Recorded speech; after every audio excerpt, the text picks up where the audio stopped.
Welcome, everyone. This is the Beer Guys Radio Show. Thanks for joining us this week for some craft beer and conversations. We're going to cover a lot of hot topics, have a good time, have a few beers, as we like to do. Again, this is Beer Guys Radio. I'm Tim Dennis. With me is my good friend and co-host, Brian Hewitt. Hey, Tim. And producer extraordinaire, Mo Mike Nate. Hey, Tim. Hey, Brian. Hey. How's it going this week, guys? Pretty good. Good. So, Super Bowl Sunday, we made it through another Super Bowl, the Chiefs and the 49ers. And I want to say this because I got an email on it. We did correct this later in the show last week, but I imagine someone was listening to the show and got to the part where I made a mistake and they're like, I need to mention this. So I was not aware. I totally missed that Las Vegas has the Raiders now. And I really should have clicked with me. The fact that we're having Super Bowl in Las Vegas would kind of suggest they had an NFL stadium there, but it didn't. I didn't realize that they had moved to Las Vegas, which just goes to show my utter lack of knowledge about the NFL. I know surface level stuff. When I need to answer football related questions, I go to Chat GPT and tell it what people are talking about and ask it what I should say. So that's right, Tim. You'll get a pass this time. I'll make it. We forgive you. I will make it through it. But anyhow, big deal. The Super Bowl ads are always a big deal. There's beer ads. And this year, so Brian, what's your ranking? We had from the beer commercial side of things, we had a Coors Light ad, a Bud Light ad, a Michelob Ultra ad, and a Budweiser ad. And what was your favorite? Do you have a favorite there? Do you have an opinion on this subject? Yeah. I watched them all, and they were all fairly forgettable. Actually, the Budweiser one I've watched since because I somehow missed that in the show. It's a safe one. It's fine. I was mildly amused by the Mick Ultra. Maybe I like that one more because it had the little Ted Lasso appearance and all that. It was all right. They were all pretty forgettable. They were kind of safe, easy. A few chuckles here and there, but that's about it. Nate, how about you, man? Of any favorites there? The only one that I really like was Budweiser because it made me nostalgic for the classic Budweiser iconography, the Clydesdales, the dog. That was really the only thing that drew me to it. The other ones, like Brian was saying, it's kind of just blended into the pack. In case anybody missed those, Coors Light that had their train, their silver bullet train, and LL Cool J was the conductor, and he ran it through the wall at a party. That's the short of it. The Bud Light one was a genie. The guy's got a genie. They asked to be rich. The guy wants big biceps. Someone wants to be rich. Or someone says they want to be Post Malone, or they want Post Malone to party with them. Someone wishes for a T-Rex, and they're like, who wished for a T-Rex? Post Malone's like, guilty. So that was fun. That was fun-ish. Yeah. Michelob Ultra, we have Lionel Messi was playing. He ordered a beer and the taps were dry, so they had to go get another keg. And while they were getting another keg, he kicks a soccer ball around. That had your Ted Lasso appearance in it, Brian, and stuff. So yeah. And then Budweiser, classic Budweiser. The roads were all snowed out, and they didn't know how they were going to get beer to the bar because the bar was running out of beer. So they hitch up the Clydesdales, driving to the bar, and then the snow is just blind and they can't see anything. And the bar dog runs down the street and barks at them to let them know the bar is this one, because we all know that Yellow Labs don't want to do without their Budweiser. That is true. I'm also wondering, the people operating the horses, at what tier in the distribution system were they? Were they distributors? Is that what it was? Or was that supposed to be Budweiser sending it? Because they can't do that in most places. That's a good point. Distribute directly to the bar? I don't think you're allowed to do that. They would have to be a distributor, wouldn't they? I mean, maybe that bar was in a state with some self-distribution. They could allowed that. So possibly. Is Budweiser even allowed to do that? They're so large usually. I don't know, because in a lot of states where they do allow the self-distribution, it is, well, to be honest, Brian, a lot of the states, Budweiser kind of essentially owns the distributors anyhow, if you want to, in a roundabout way. So I'm sure in states that allowed it, and because they've already got the infrastructure for it, because they're trucking beer all over the place. So, and the Clydesdales, they've got, Who knows Yeah. how many Clydesdales they have these days? And I guess the distributors own the Clydesdales. That's what I'm figuring. That's Yeah. got to be the case. I mean, There we do go. all Budweiser distributors have Clydesdales in case the weather is bad? I mean, Yeah. these are questions I have that need to be answered. There was independent contractors. They just Yeah. they're 1099 in those horses, man. So they don't get any benefits. They're not paid for holidays. So it's really bad conditions for them. They should go on strike. yes. Unionize. Clydesdales need to unionize. Yes. You know, I grew up in Virginia, and then I think there was one in Tampa, maybe. Busch Gardens. Anybody been to a Busch Gardens park before? I haven't, no. Where'd you go? Which one did you go to? In Virginia. Okay. So there was a park there called King's Dominion, and then there was Busch Gardens, were the two big amusement parks near Norfolk, Virginia. And then they've got Colonial Williamsburg and all of that. But does anybody remember? I guess, Nate, you probably don't. I think you were not born at this time. But back in the 80s, there was Eagle Brand snacks. Brian, do you remember Eagle Brand snacks? I remember Eagle Brand I snacks. think that was an Anheuser-Busch product, because anytime you go to Busch Gardens, they would like hand out these Eagle Brand snacks. So I think they were related somehow. I can't say that with 100% certainty, but I think that's who that was. So I've never been to one, so I don't know.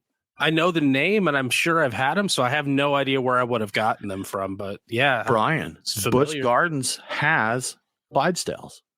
They've got the big barn there with the Clydesdales and stuff, so you can go in and see the Budweiser Clydesdales. Very exciting.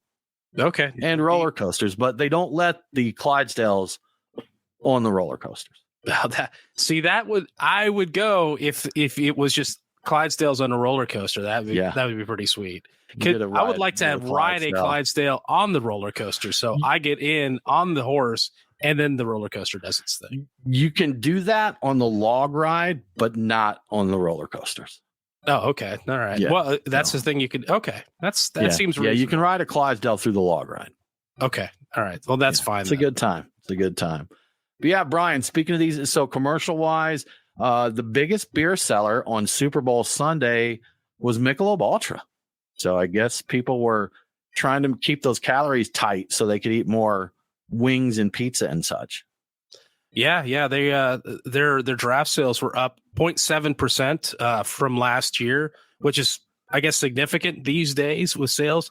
And Bud Light was the previous number one Super Bowl Sunday draft seller last year, and they're down 31.8% in terms of draft this year.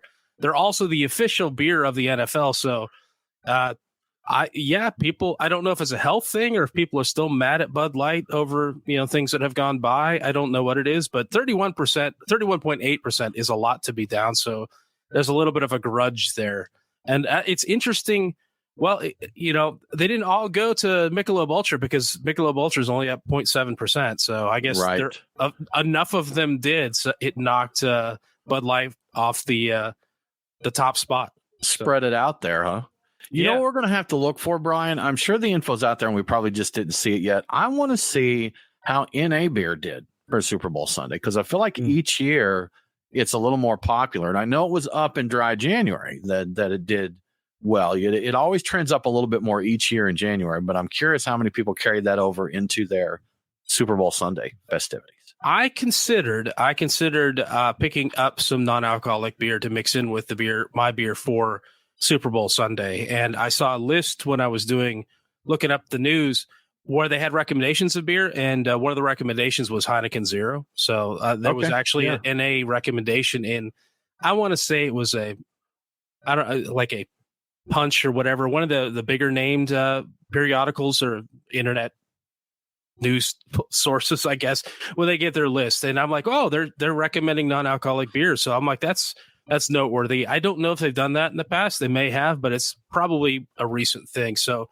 my guess is it's probably significantly up. And we know that non-alcoholic beer in general for January was up. So it makes sense that some of that would carry over. I don't know how much, though. I didn't see any numbers. There's just so many places where you're seeing it more often. That's Brian, I like to watch cooking shows, and Smalls told me about this one the other day. they do it live on Netflix, cooking show with the chef David Chang, and his guests on a recent episode were Nick Kroll and John Mulaney. And so they're sitting there. It's basically just these guys kind of running their mouth back and forth while Chang cooks a meal for them. But Nick Kroll was sipping an athletic beer, and they mentioned it there. And then when Chang was making this sauce that used beer, he used an athletic beer in it. So in the sauce, yeah. Oh, so because I think a lot of times when you use beer in there, the malt is really just that malt flavor in that is really what you're looking for in there. So I mean, you could use an NA Guinness in your stout. You're still going to get that roasty malty flavor that you're looking for, or in your stew, like a beef stew that uses Guinness. But yeah, starting to see it more places, more people getting into it. And they talked about 10 fished as well, Brian. Them cool. Sardines and that. So I could see a benefit to the depending on the brand you use of the non-alcoholic beer, just because some of them the fermentation, it hasn't chewed through all the malt, so the malt flavor is a lot more forward. It may actually be a better choice if you're just looking for the flavor of the malt from the beer. You may be better off on what you're going the looking for. non-alcoholic route. Yeah. I'm going to have to try making a beef stew and using an NA dark. They don't call them stouts. That's the one, like they'll say NA IPA or things like that, but I guess stouts one they avoid. They're normally called darks. So I don't remember the reasoning for that, but it was kind of a I don't recall what that was. I used to know, so it's perplexing. No doubt. Maybe that's because stout is a classification like we were talking about with Owen at the Cascale tasting. Stouts and ales, things like that. Yeah, it's a legal classification, and that's why. That's it. Yeah, do you know if that's right, Nate? I know you know more kind of about that side of things. I'm fairly certain in the couple of times that we've had Athletic on, they said that it had something to do with the legal definition, and that's why they couldn't call it a stout. It had to be a dark ale. There you go. The dark. Or just the darkness. The darkness. All right. Good stuff. Brian, crazy beer news this week out of Florida. Monster moves at Cigar City. So Monster Brewing, I think it's Monster Brewing Company now is the official. Yes. They changed the name of it. It was, what was the company before that? It was Canarchy. So purchased by Monster, changed it. But news came out, actually, I'm friends with Wayne Wombles, who was the brewmaster there at Cigar City. I'm friends with him on Facebook. And he posted, he's like, as of today, my position has been eliminated. So if anyone doesn't know the history of Cigar City, beers like High Life and many others, and Hunapoo. Fun fact, Brian. Mm-hmm. Fun fact. The Hunapoo was first served at a beer fest in Atlanta that Wayne had made it when he was here. I believe he was at maybe... Was it a Buckhead Brewing? Buckhead Brewing? It may have been at ACAT, but that was the first appearance of Hunapoo before he went to Cigar City and made it what it is. But, I mean, Wayne kind of is Cigar City, or was, I guess. And, really kind of grew with the company, gave him everything there. But, you've got the corporate ownership now with Monster Energy. And Brian, you asked a question, we were talking about this earlier, like, is Sapporo going to, are they going to go Cigar City like Anchor? Is Monster going to do to Cigar City what Sapporo did to Anchor? Pull a Sapporo. That's right. That's what I'm calling it going forward. If you're going to take Pull a Sapporo, if you're going to take a revered operation that you don't fully understand and just ruin it, like a large idiot child, I'm going to call that pulling a Sapporo. So yes, yeah, that's really the big thing is you take something that has.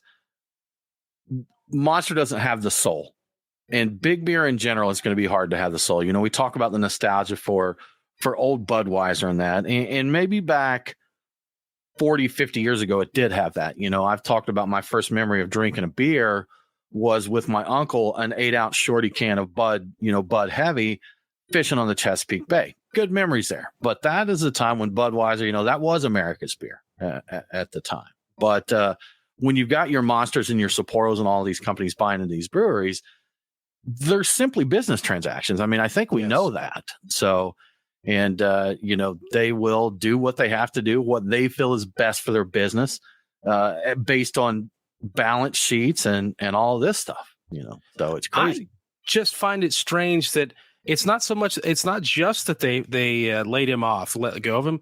They eliminated his position. He was head brewer at Cigar City. So Cigar City doesn't have a head brewer anymore. I guess they probably have brewers, but probably a bunch of production brewers, right? Yeah, I'm like, so there's no guidance brewing there. I mean, I guess I think Monster thinks they can direct them, but I mean, they've changed the name from Canarchy to Monster Brewing. It's very clear. If you go to their website, everything on the website is about their Monster energy drinks, or their hard drinks and all that crap.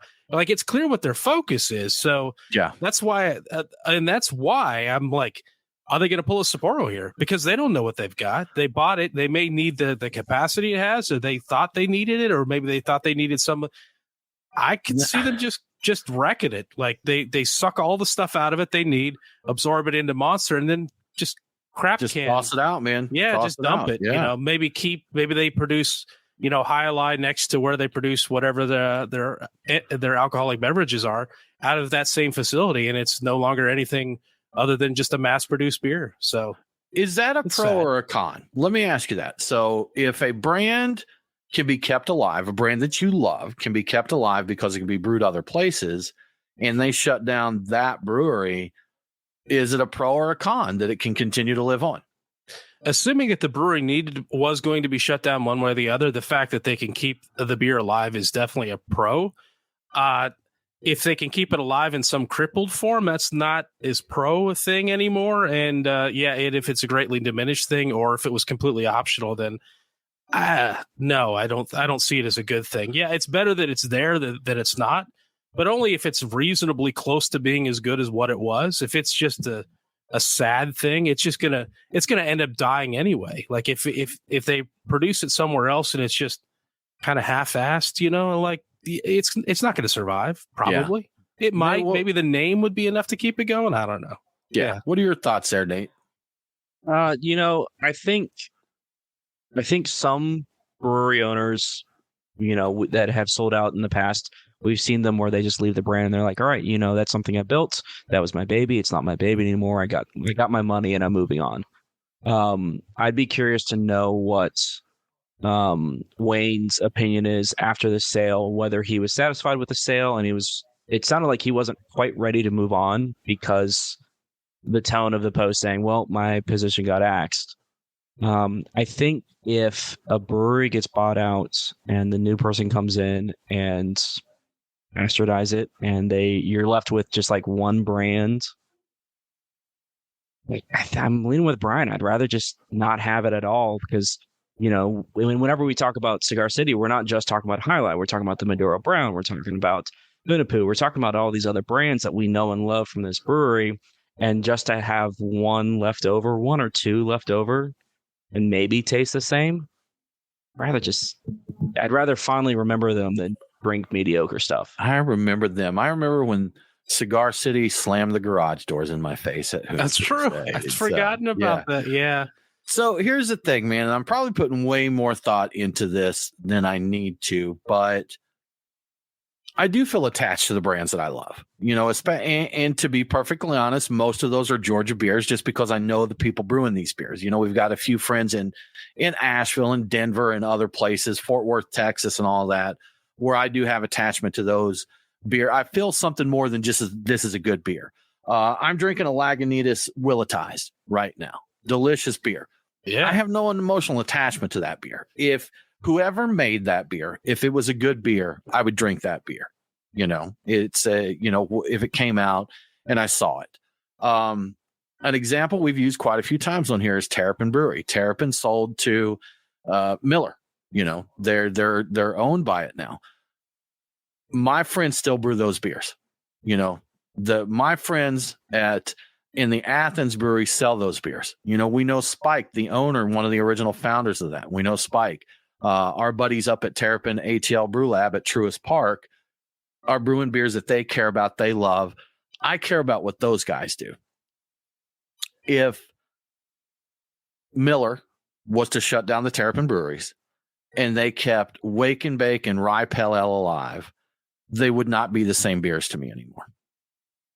Yeah. So, does that make sense? So I get that. With that.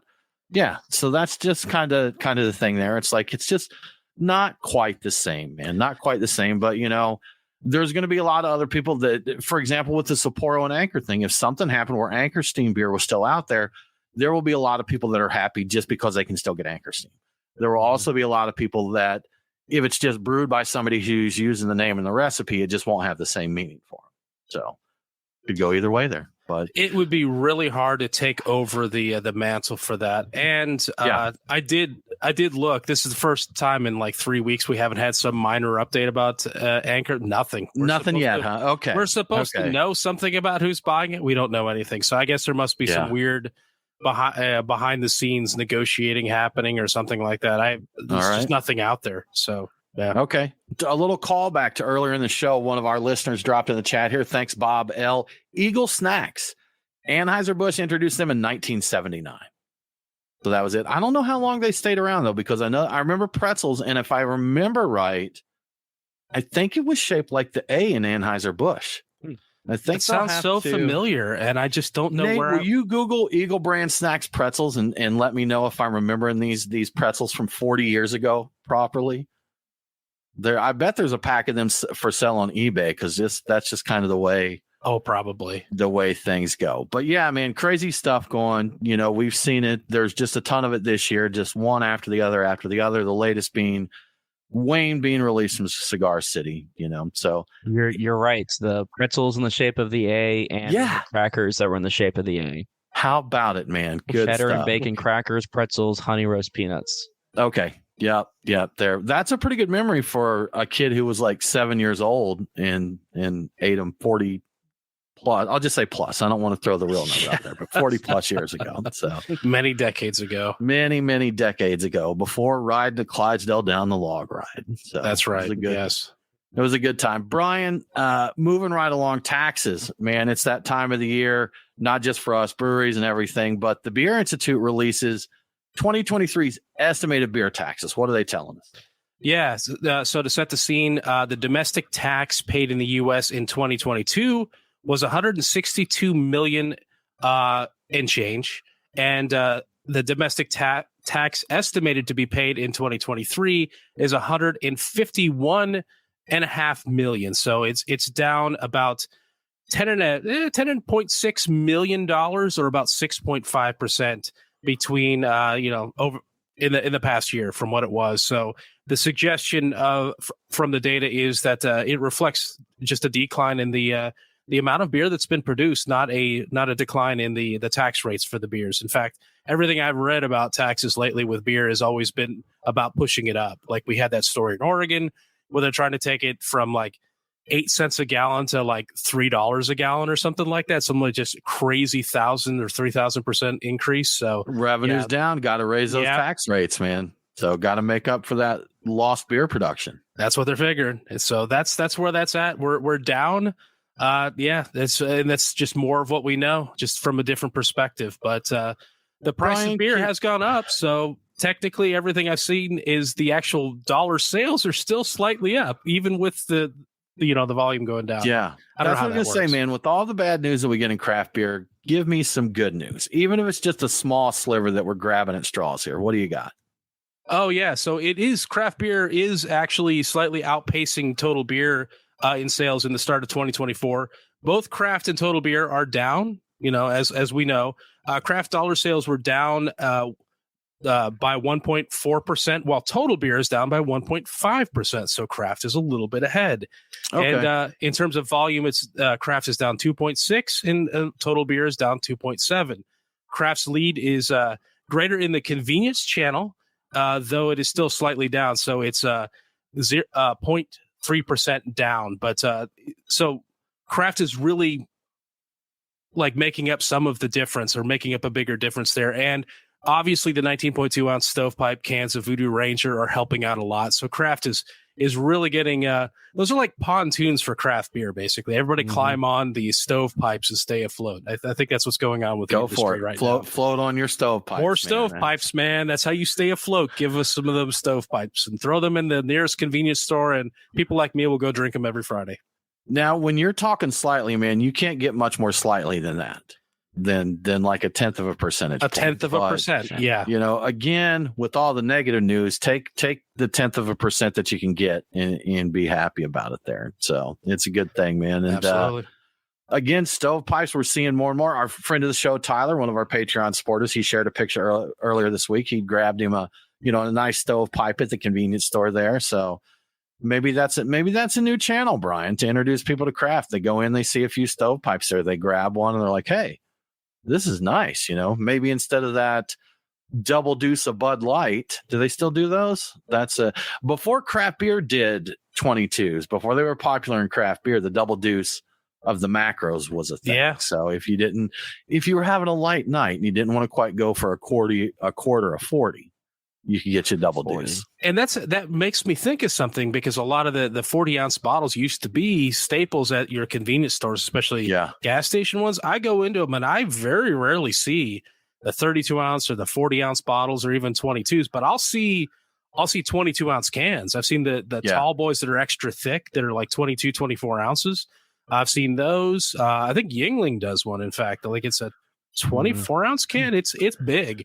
It's all cans now. It's all big cans and maybe a smattering of smaller cans. So that's the new convenience store play, and I think it really is probably keeping people on board or even luring some new people in. So it's a surprising, interesting, and powerful channel right now for craft beer. I feel like I grabbed a 40 one time and it was plastic.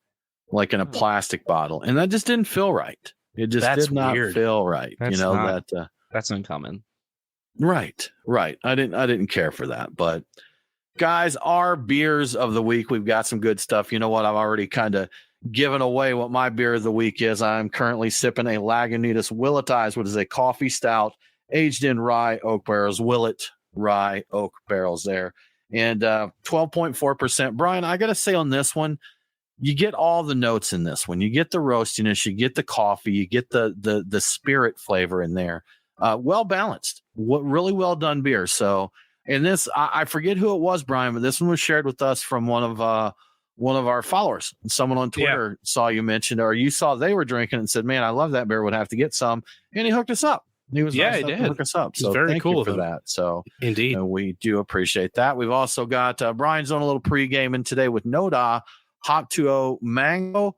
Is that mango? Did you typo there, Brian? Is that it's supposed to be Mosaic? Mosaic, mango Mosaic, and NA sparkling water. So is that a hop water from Noda? It is a hop water. Yeah, it was pretty good. Yeah, I'd forgotten I had it, and I was like, I hope this isn't too old. I opened it up. It's got a nice lingering mango flavor. I enjoyed it. Good. I liked it. All right. So one of the good ones in terms of hop water. So is it mango with the Mosaic added? A little double dip in there on the flavor? Yeah, there's definitely a hop presence. It's not, I think it comes across to me, and it may not be as fresh as it once was, but it comes across as a really good mango flavor with some of the vegetal hoppiness, but not just slight. It's not, it wasn't overly pronounced to me. It was much more mango. Maybe the hops faded a little bit, but I like this, and I would definitely get this again. Good stuff. And then, Brian, I'm assuming these are little Super Bowl leftovers here. You got you a Yinlin there. That's good old traditional lager. And from Creature Comforts, a long haul Doppelbock. That's right. Nate is sipping from Braxton Brewing. He's got Garage Lime, which is a lager with lime. And from The Veil, he has Secret, which is a hazy Dippa. So enjoying that. Lots of good beers. Guys, you guys always put like 2 or 3 on there. And I got to be honest, in a 1-hour show where I'm doing a lot of talking, it's just not happening. And I don't have time to pregame before we go on the air. You know, it's work, grab a snack, get on the air. Let's go Wednesday. Let's do it. Start drinking at work. That's right. I guess so, man. I guess so. You can't drink all day if you don't start in the morning, Tim. You got to do it. This is something that's known. Now I failed. I was running a little tight today, and I just grabbed the hop water because I could kind of squeeze that in, and it is a 16-ounce can, so surprisingly took me a while to get through. But but frequently, when I'm setting things up, I'll go over, run a show, whatever. It's nice to have a beer while I'm doing that, so I usually can finish off most of that while I'm going. And sometimes that last one, it maybe towards the end of the show, pushing it a little bit. It's sometimes that last one's hard to get in. So gotcha. Well, Brian, this is an interesting one. So, the Middle East, not exactly known for their craft beer culture out there, but at least in one place, that's going to change a little bit, right? Yeah, that's right. And thinking of that, I used to work with a guy who worked in Dubai, and it was pretty much well known. There were places that supplied homebrew equipment because you couldn't buy beer, but you could make your own wine or other beverage, and you just had to kind of buy these cooking supplies, yeast and malt and all these sort of things as kind of a wink, and you brewed it at home. So that was a common thing. But that's changing now, thanks to new regulations allowing for alcohol fermentation in Abu Dhabi. Side Hustle Brewing is opening the first brew pub in the United Arab Emirates. Before the law changes, consumption of alcohol was a criminal defense unless you had a license to do so. Now you can legally consume alcohol in the UAE as long as you're 21. So, like a lot of countries around the world, if you've heard of Side Hustle before, and I have, it's like my spidey sense was tingling when I saw that. It's probably because they partnered with Bevana to contract brew their beer before it was legal to make it in the UAE. So apparently they brewed it here in the US. I think it was saying it was contract brewed in Virginia, and they did sell some in the UAE, but it was also available for a while in the US.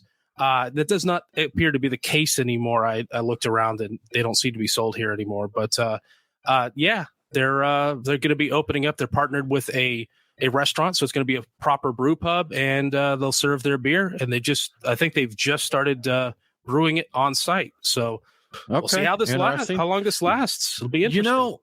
Occasionally, Brian, during the show, I have thoughts, and people have probably noticed that I don't always vet all the thoughts that I have, and I don't remember everything like a steel trap. But one of our friends, Seth, lived in Dubai and Cairo for a while. He's in the oil and gas industry. And one of those two countries, you could not drink alcohol if you were a citizen, but they allowed expat clubs where you could drink there at the expat clubs. And I know one of the expat clubs that he was in one of the countries would order, like, once a year, they'd get like a whole hog from Germany. They'd have it flown in and to have, a pig roast there because, of course, not happening, in a Muslim nation. But he mentioned, of course, everything like sausages and all that. He said one of his favorite things he found over there, it kind of looked like the little Smokies that we get, but it was a dry sausage, like a Slim Jim, but they'd come in a little pouch, but it was chicken, of course, and instead of pork. So yeah, I think that area is a lot more restrictive. I spent some time working in another Muslim country, and they had a separate section where you had to go into. It was almost like the adult video store, or the video store. Okay. They had the adult room in the back where you had to go in the back, and they had a special person to cash you out, but then you could get your pork products and things like that. I think they could sell you. Yeah, exactly. They could sell you beer in the normal thing, but they had gloves on, so they wouldn't even touch it. But you could order it. But by default, most restaurants serve some variety of like beef or chicken sausage or things like that. So yeah. Beef pepperoni. I had so much of it while I was there, and it's not the same thing. It's okay. It'll get you by, but let me just say that Southeast Asia is not the ideal place to go looking for pizza. It's just not. Yeah. It's not really pizza's home exactly. Yeah. There were some all right ones there, but I'd actually think going with turkey or chicken would be the better choice than beef for pepperoni. I just pretty sure it was beef. The flavor. I believe it was beef pepperoni. Yeah. Okay. Is interesting. Right. Yeah. I think there were the sausages were either chicken or turkey. I think they might have. Is that where Chef Boyardee got beefaroni from? Was that the idea? Okay. Maybe. Yeah. Could be. Good stuff, man. Well, yeah. So that's interesting. I guess, things relaxing there for them to brew some beer over in the UAE. And back here stateside, Brian, Nate, when you go to a brewery, how likely are you to get a flight?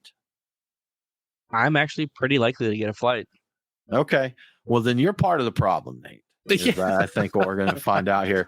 We went to a little brewery down in near Tampa. This was actually a trip we took down when we went down for a Hunapoo's Day trip one time. And I forget the name of the brewery. I'm so good at forgetting things. But they had like a 21 beer flight, like this thing. Do you remember that, Brian? The place that was like there. It was seriously like every tap there. Little bitty place right on the kind of on the boardwalk to the beach there. maybe over in Dunedin. Yes. So, yeah. Dunedin or something. Yeah, I think so. So, but anyhow, on that note, a lot of breweries are fighting back against the flight, man. It's breweries are saying no more. So what's the scoop, Brian? Yeah. So apparently a growing number of breweries are not doing flights for a variety of reasons. And the article I was looking at, InsideHook.com, kind of went through and interviewed a bunch of different breweries, and they broke out all the reasons for doing so. To start off with, the glassware is all the same in a flight, and so each glass is not suited to the style of beer being poured. The drinker does not get enough beer in a flight to fully appreciate the beer. So if you get a couple of ounces, the people brewing the beer don't feel like you're really going to get a chance to appreciate the beer. Beer choices may clash with each other, and I've run into this getting the flights where I'll drink one and hit the next one. I'm like, ooh, yeah, maybe these shouldn't have followed each other. I try to line them up in such a way to avoid that, though, generally. So for logistical reasons, people are often taking too long to just select what's going to be on their flight board. It takes a lot of time for the people, the staff, to actually pour the beers, and it takes extra time and space to clean and store the flight gear. As a result, it just increases the wait times. And I've always thought that if I go into a place that does flights and it's busy, they need to have two lines. One line that's just regular pours only, and another line that allows for regular pours and flights, just because it doesn't make sense to not do it that way. If some of us just want to go up, we know what we want, we're going to grab a beer, we're going to go, we'll pay for it, that sort of thing. As for the younger brewers coming up, it's also about image. I think this one is best explained with a few quotes I got from the article. And here's the quotes. I think flights are a relic of a bygone era of the dadverse. And here's another quote. What is Gen Z not like? They don't like things that their dad likes. Whatever my dad thought was cool in 2006 is not cool with me. So okay, there's a little bit of a rejection of this as being a dad thing, which is dad thing. I had no idea. Yeah. I had no idea. So yeah. There's times when I've got a flight at like a brand new brewery. I've never tried any of their stuff before. And, I don't necessarily want 6 pints, but maybe I want to try their Pilsner and their sour and their stout. Mm-hmm. But I hate getting behind someone trying to, if you're going to do flights, have rules, Brian. I think you were kind of saying that. Have rules. Get a card, have your flight picked out before you go up to the bar. Don't stand up at the bar and pluck around there for 10 minutes. I went to one of my favorite breweries here in Atlanta, a fairly large brewery, and they did flights, and they had it set up where you had your tap all right there on the front of the bar, and then on the other side of the bar, which was probably 10 or 15 feet from where the tap handles were, is where the glasses were. And each time that bartender would do a flight, they would go get one single glass, come fill it up, and then move on to the next one. And I was about to lose my mind. That's like, just grab 4 glasses. Yeah. Yes. Just grab 4 glasses. You're doing a flight. Just, you're going to save a lot of time there. So seriously, this is not an exaggeration, took 7 hours to fill one flight.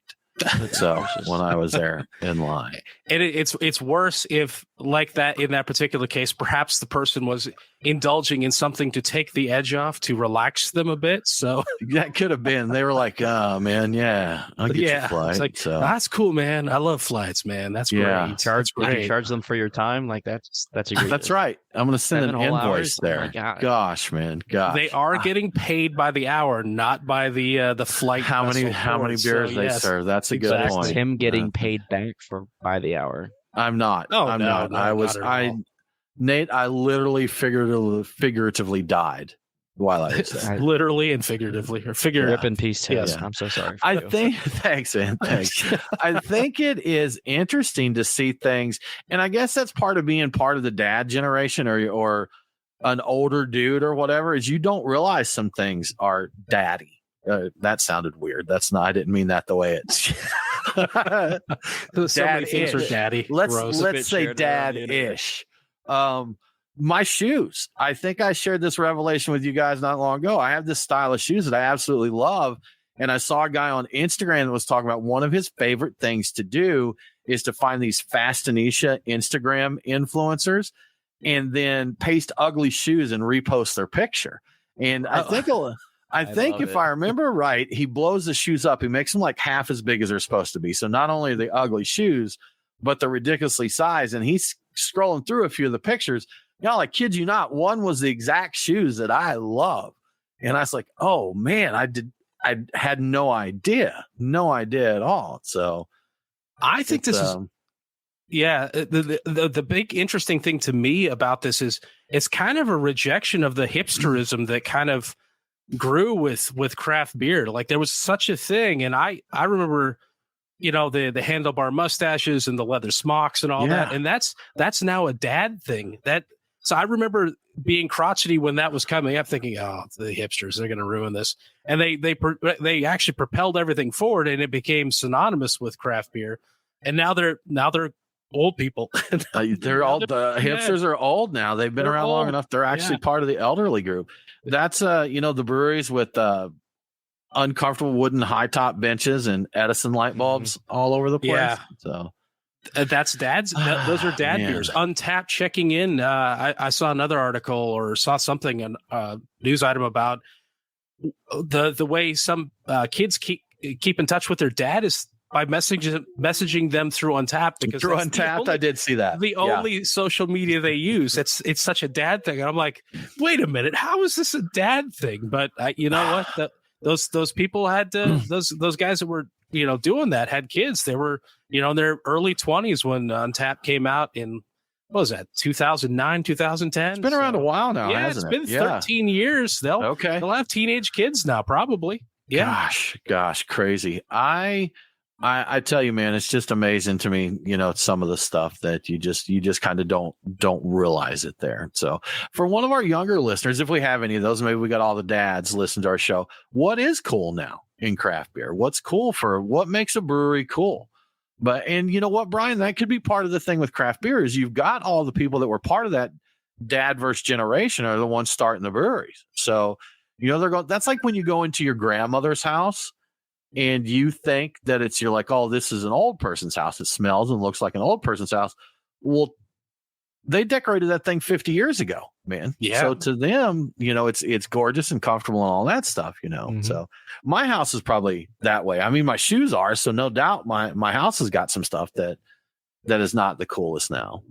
Yeah, I've gone through my place thinking, oh my goodness, that's 20 years old. I remember thinking about when my parents had something around the house that was 20 years old, thinking how old that was. I'm like, now that's me. That's my life. It's you know, one of the things that I saw in an article, and it wasn't really a full-fledged news article, but they were just talking about what's appealing about tap rooms now. It's aesthetics. They're getting away from the industrial stuff. They want I forget the exact terminology, but they want a different look. So the look of the place is a big deal. All I can say is the thing that makes a tap room cool to me is, can I sit there for a while without, you know, my butt falling asleep or feeling, you know, a bunch of pain from sitting there for a long time. I want someplace that's comfortable to sit.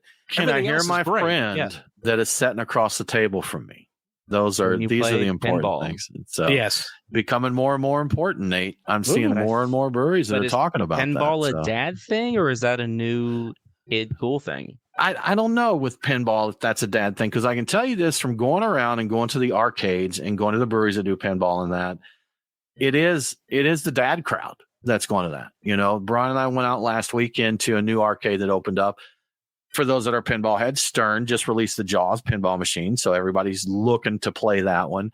And we went to a place where we didn't know that had it, but it did. They just got it in the night before. And it was all upper 30s to probably 60s, some of those dudes there waiting to play that machine. Yeah. And, I mean, there were kids in there, Nate. There were younger folks in there. But to be honest, they were playing pinball, but it was more like, I'm going to jump on here and play a game of pinball. It wasn't like the dad crowd that was there looking for the machines and trying to figure out how to play them and trying to figure out the rules and all that. So you may be right. It may be more the older crowd that's into it. But then you have like, there's a kid in Georgia. I say kid, I don't know exactly how old he is, but he is younger. That is like the Georgia State champion and just won a big national championship out in California. And but based on the pictures, I'd guess he's a 20 something. Probably. Okay. Who knows, man? Who knows? These things come back, and the crazy thing is you could tell who was really into pinball and who wasn't. They were all the ones that were waiting for turns on that Jaws table. Yeah, they were. It was to the point that the guy that was setting up the machines was actually in there, and he told us. I just commented to Brian, "Is like those guys are staying on that Jaws machine. We may not get a turn." And the guy overheard it. And he's like, "Hey, did you say those guys won't get off the table?" I was like, "Well," I said, "to be fair, we haven't asked them. We've just been kind of waiting for them to wrap up." He's like, "They'll get off." He's like, "I know those guys." He said, "If they don't, let me know." But, and we did have to ask them, for a turn to play it, but nice dudes. We ended up chatting with them for a while. It was a good time. Had some, I had a PBR because that was kind of what was available there. I think they had Tropicalia. Brian had one of those, but it was a limited selection of beer at this particular place, but they did have some beer. But that is the attraction to bars and tap rooms right now. It's an experiential thing. That's another big selling point. People don't want to go to they don't want to go to a tap room or a bar that doesn't have anything to do. They want some sort of experience when they go there. Like drinking the beer is just ancillary or just part of it. It can't be the entire package. Now, I got to say, if the place has the right kind of beer, that can be the total package for me. But I get that. Apparently, I'm part of the dadverse these days. Maybe some tinned fish, some craft beers, and some pinball, and you just won't really have a need to go anywhere else, will you? Yeah, some tinned smoked oysters would be really great. But any tinned fish would be good too. Yeah, Nate. So beer bar down in Avondale Estates, Georgia, my parents' basement. They have like 20 machines. They're probably the second or third nicest pinball arcade around, and they're not really a pinball arcade, but Scofflaw just sponsored a tournament there, Brian. Nate, they just gave away a bunch of Scofflaw swag at my parents' basement. So breweries are getting on board with the pinball, and I'm seeing more and more breweries that are posting pinball machines. Noda has shared on Instagram a couple times the machines they've got there. We know, let's see, in Atlanta, we know Eventide has machines. Schoolhouse Brewing has machines. My parents' basement, which is a craft beer bar. These are all ones that we know. Any other breweries you can think of, Brian? I may have been getting it confused with Noda, but I was thinking that Nofo may have had them, but I haven't. I have a friend that goes up there fairly regularly. He stops in, and I asked him about it. He said he didn't see any, so maybe I'm getting them confused with Noda. But it's that my parents' basement. That's pretty awesome. Yeah, I'm trying to think of anybody else who does, but I do like that. The ones that get them are really, not just getting a machine, they're getting several. Like I know Eventide had 3 or 4, Schoolhouse had 4 or 5. Somewhere there. Pretty good ones. Yeah.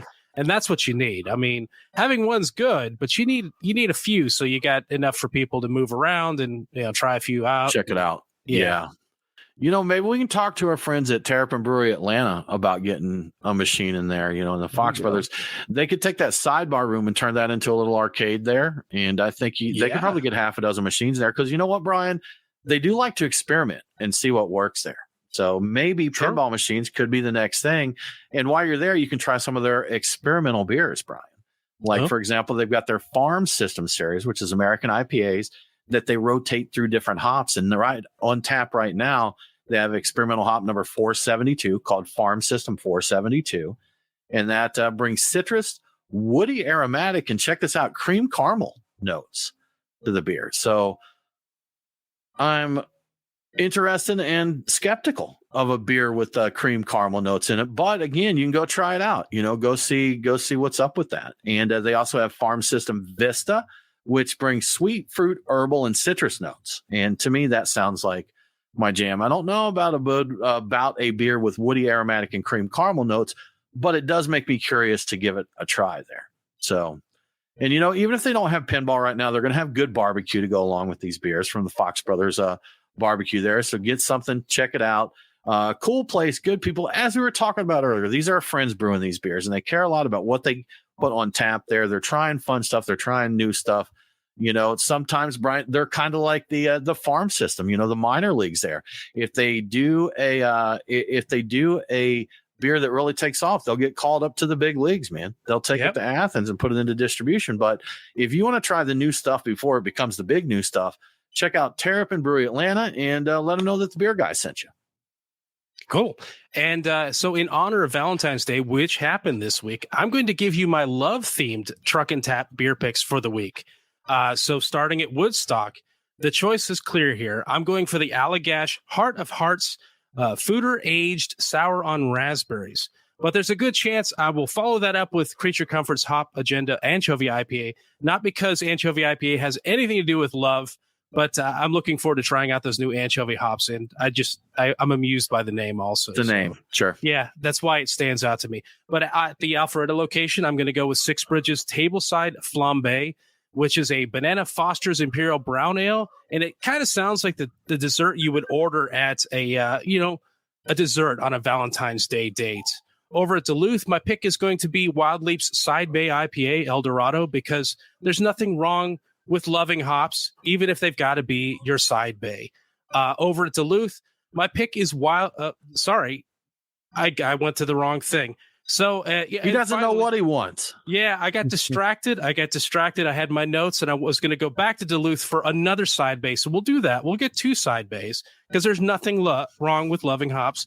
But finally, as the song goes, learning to love yourself is the greatest love of all. So at the Lawrenceville Truck and Tap, my choice is Creature Comforts My Very Own Mole. It's like a liquid love letter to yourself. So, but whatever your circumstances may be these days, you can always drop by your local Truck and Tap and find friendly people and food and drinks you'll love. And thank you to Truck and Tap for your support. Good stuff, Brian. Yep. Good stuff.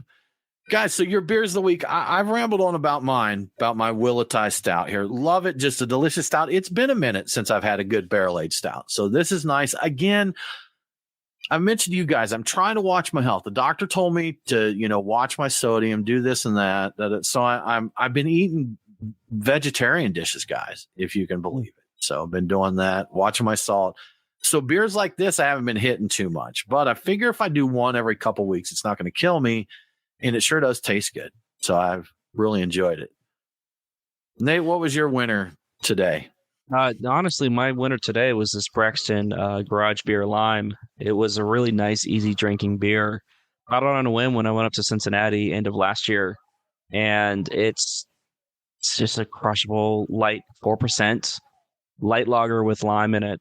Something that nobody can be upset about unless you don't like light lagers. But, then they could be upset. They can be upset. Yeah. But just a really nice, easy drinking beer. And Brian, how about you?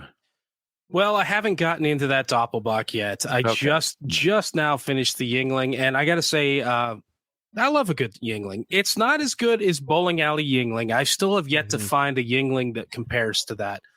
But it's like what I loved about the Bowling Valley Yingling. That was just Yingling on steroids or something. I don't know what magic was in that barrel, but it was fantastic. But this was a beer I had at the Super Bowl. So did you guys have beers at the Super Bowl? Do you have any special ones? Because I specifically got these to drink and share with the people I was watching with. And go ahead. I had a Dogfish Head Worldwide Stout at the Super Bowl. Oh, wow. Okay. From last year. So yeah, that was a special beer. Predictably, I had a lot of Scofflaw beer at the Super Bowl party. Makes sense. But the one special beer that I brought and shared with my friends was that Worldwide Stout. That's a good one. That's a good one. I didn't, man. I took it easy. Like I said, I'm trying to behave. So even for the Super Bowl, which I know is almost sacrilegious, but I did not have any beer on Super Bowl Sunday. Yeah, I got into I saw somebody drinking from an entire case of natural ice, and I'm like, hey, man, can I trade you one? I haven't had one of those in ages. I didn't hate it. And I also found I found a Mickey's Big Mouth that was floating around in one of my coolers that I'd forgotten about. I chilled it, drank it like super cold. I'm like, all right. You just really went for all the finest beers, didn't you? Yeah, I really did. I said, you know what? I'm drinking. It's all going to be just the lighter lagers. I'm going to just everything I can come across. So I mixed it up. I had a bunch of them, and you know what? Right. I felt fine the next day. They're all so light, and I drank plenty of water. Yeah, I got away unscathed. I'm kind of surprised by the whole thing. Good stuff. Yeah. All right, y'all. Well, that about wraps it up for this episode of the Beer Guys Radio Show. Thank you so much for hanging out with us. If you enjoy what we're doing here, we would love your support on Patreon. Just go to patreon.com/beerguys. We're going to give you cool perks, access to our Discord channel. And if you want to follow us on social media, we're on Twitter and Instagram, more active on Twitter. You're going to see a lot happening over there. But we hope that you guys have a great week. Remember, no live stream next week. We're doing our remote broadcast that we did with Truck and Tap. So we'll see you in 2 weeks. But thank you so much. Have a good week. And don't forget to drink local. Cheers.